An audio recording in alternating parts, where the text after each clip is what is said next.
What do battlefield breakthroughs, collapsing oil refineries, and a controversial Putin-Trump summit in Alaska have in common? They obviously all mark a turning point in a war that's being fought not just with weapons, but with innovation, strategy, and global pressure. Let's dive into the full story. This is The Case. Just a few weeks, August 2025 will be remembered as the month when Ukraine carried out a unique series of precise attacks on Russia's main fuel facilities. Over the course of 12 days, Ukrainian kamikaze drones disabled 5 Russian oil refineries that accounted for nearly 25% of the country's total oil processing capacity. All of them have been completely shut down. This includes the Ryazan refinery, 13.1 million tons per year, the Novokubyshev refinery, 8.3 million tons per year, the Efipsky refinery, 7 million tons per year, the Saratov refinery, 7 million tons per year, and the Volgograd refinery, 14.9 million tons per year. On August 15, Ukrainian drones attacked the Syzran oil refinery in Russia's Samara region. This refinery is one of the largest in the Rosneft system, processing about 8.9 million tons of oil each year. Since it has been hit before, it's likely to stop working soon, I suppose.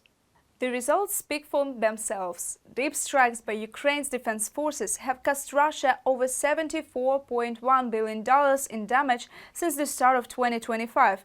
It is about 4.11% of the aggressor's annual GDP. Drone and missile strikes on targets inside Russia directly affect the occupiers' combat capabilities. For several months now, the Russian army's artillery ammunition consumption has been reduced by nearly half. This is a clear example. If earlier this number reached up to 40,000 rounds per day, it is now significantly less. Oleksandr Syrskyi, Commander-in-Chief of the Armed Forces of Ukraine, on the air of Ukrainian National Telethon. These strikes show an asymmetric strategy in action, getting the biggest impact with the least cost.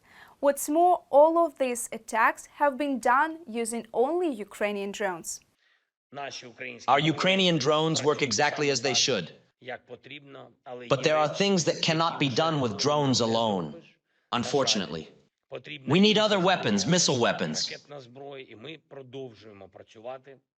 And we continue working with our partners on long-range decisions for Ukraine. Ukraine does not disclose the exact models of drones used, but the Luty UAV has been observed, a long-range kamikaze drone developed in early 2022 in response to Russian Shahed drone attacks.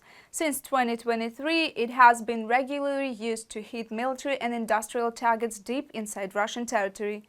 Additionally, new drones resembling Shaheds in shape have emerged, likely the Ukrainian Betar.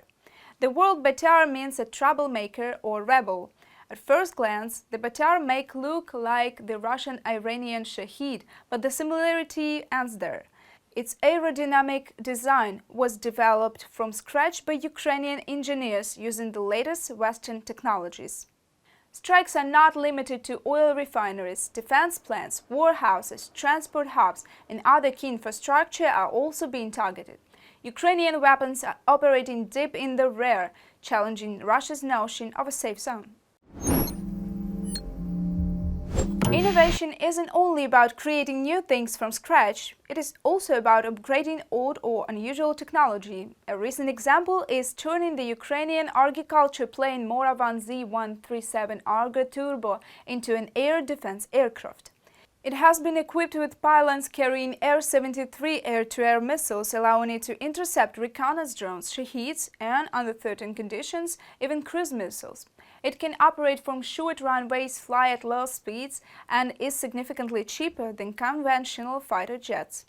It is a piece of equipment from the past, giving new combat life through a Ukrainian approach. Integrating Air-73 missiles into air defense is no longer a novelty for Ukrainian forces. Another example is the Dragon H-73 air defense system. Based on American HMMWV off-road vehicle, Ukrainian troops mounted a large platform with 2 Air-73 missiles, an optical sight, and electronic warfare equipment. This allows the vehicle to shut down UAVs, tactical aircraft, operate day and night, and remain mobile, a rapidly relocatable air defense platform. A previous project, Soviet-era OSA, WESP surface-to-air systems, which now fire S-73 missiles instead of outdated 9M33M3 missiles.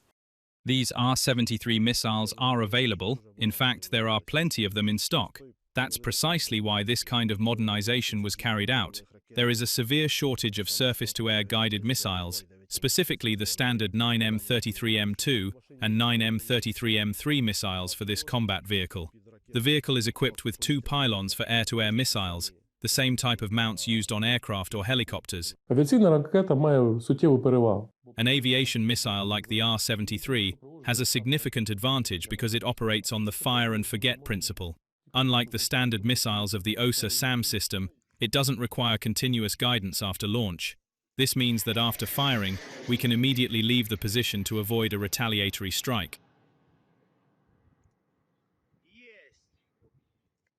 In the Kharkiv region, repair crews repurposed a self-propelled 2 S-19-S howitzer by mounting a T-72 tank turret on it.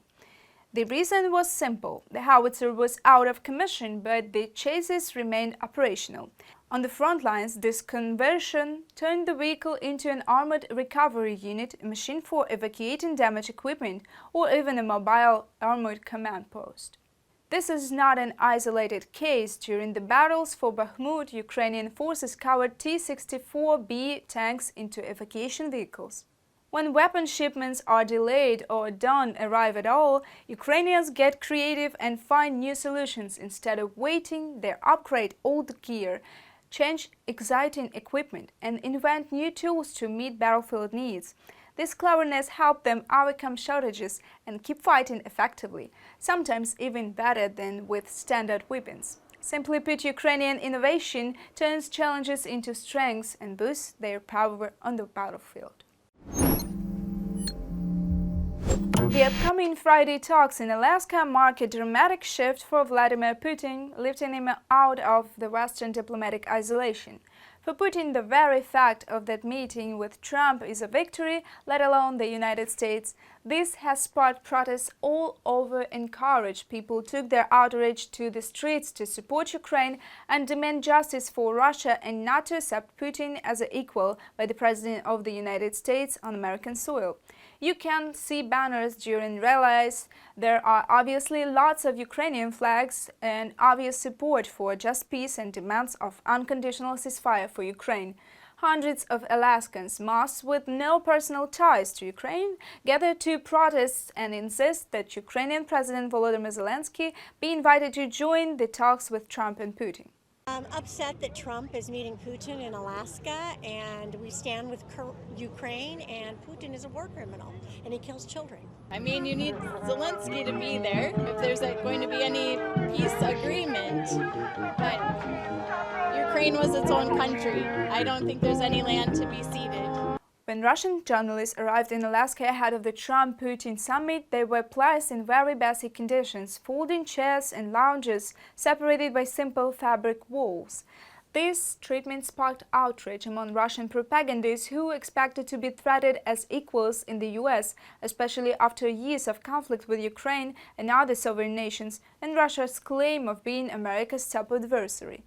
Adding to the drama, Russian Foreign Minister Lavrov arrived at the summit wearing a jumper with USSR writing on it.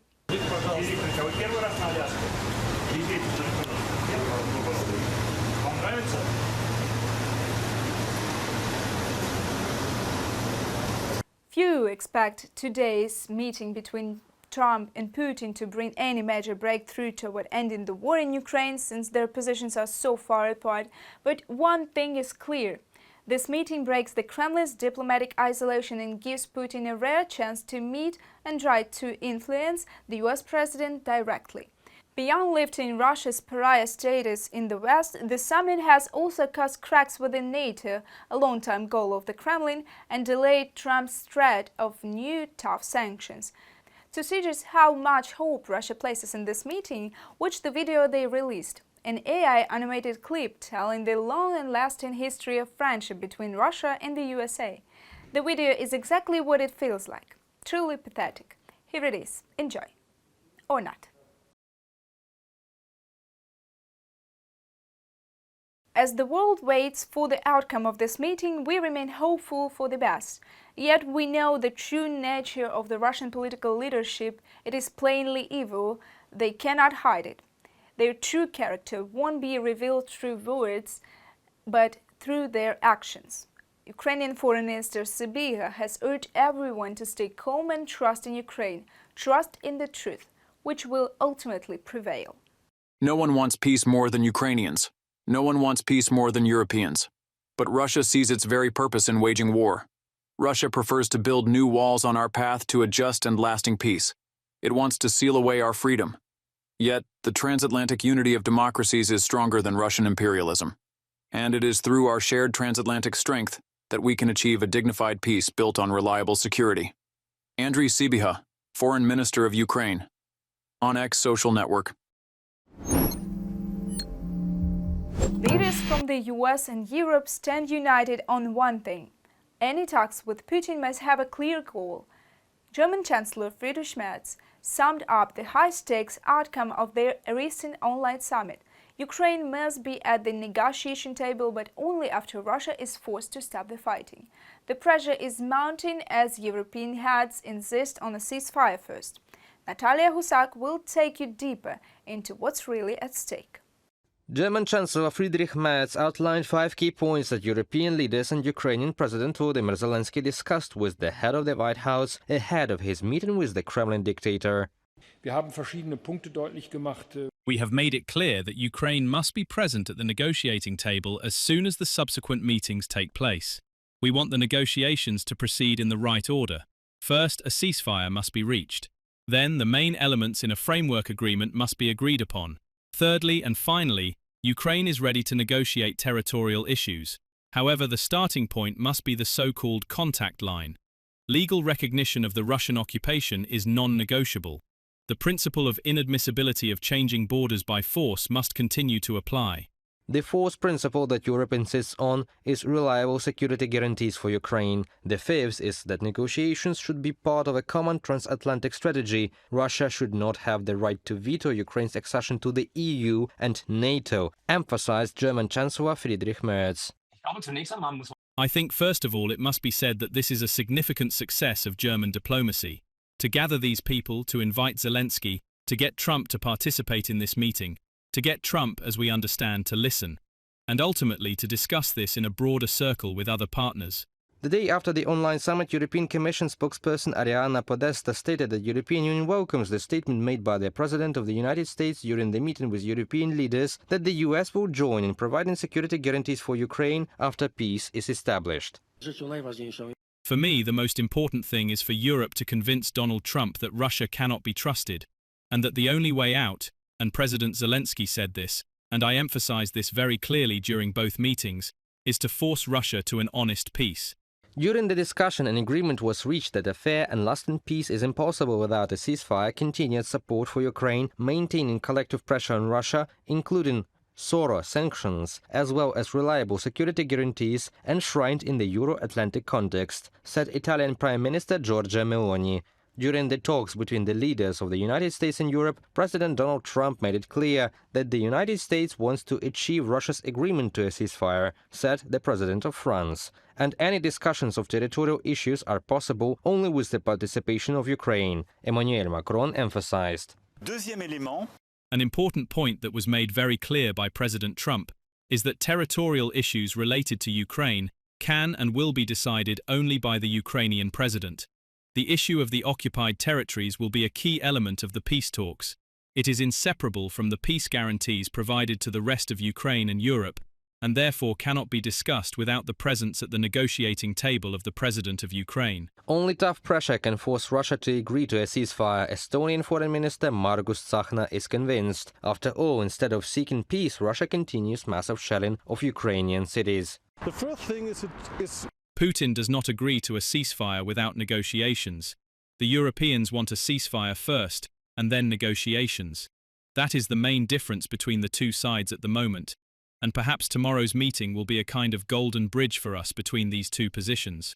But there must be at least something that Mr. Trump can bring with him to Washington, and that could be a ceasefire. Regardless of the results of the Alaska summit, partners will continue military support for Ukraine, the leaders of the European states said. The new Pearl initiative, the list of priority needs of Ukraine, is already yielding tangible results, said Volodymyr Zelenskyy. This mechanism allows European partners to finance the supply of American weapons to Kyiv. The Pearl initiative has already raised $1.5 billion. The Netherlands was the first to contribute, later Denmark, Norway, Sweden and Germany. At a meeting with the head of the British government, Keir Starmer, Volodymyr Zelenskyy invited London to join the initiative.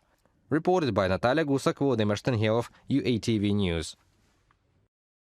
I urge you to join the fight for freedom and sovereignty, subscribe to our channel and stay tuned for what is happening in the world, presented from Ukrainian perspective. Hope to see you very soon. Stay tuned. Goodbye.